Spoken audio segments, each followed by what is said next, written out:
Is it possible that one day Kingston's waterfront will be underwater? Some think so, like scenic Hudson up Poughkeepsie. The environmentalist group says that if nothing's done, by the year 2100, the city's waterfront could look the same way it did during Superstorm Sandy. I'm Paul Kirby, reporting for the Daily Freeman.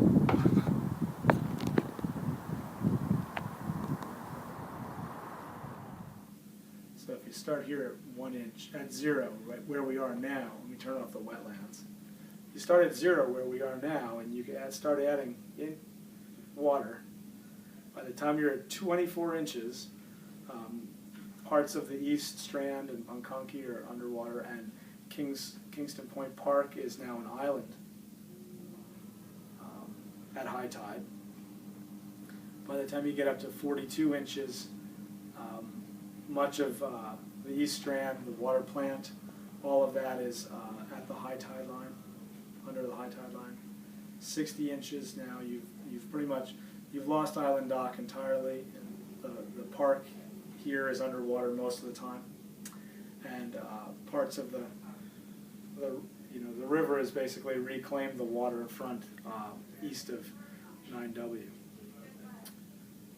Where you can then turn on things like the wetlands, the current extent of the tidal wetland habitats, and you can turn on, you'll be able to also visualize future flood zones.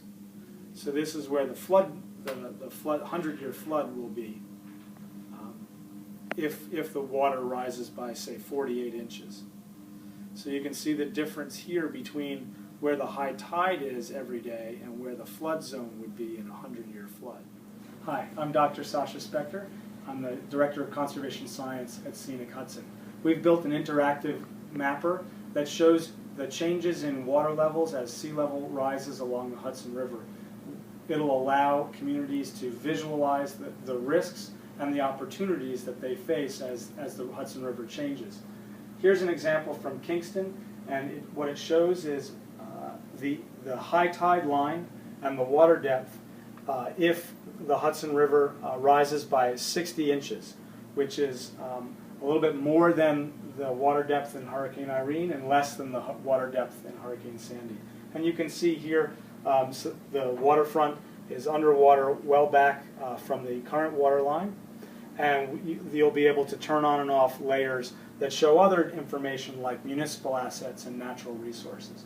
We hope this will be a tool that communities and planners and citizens can use to visualize the risks and plan for the future.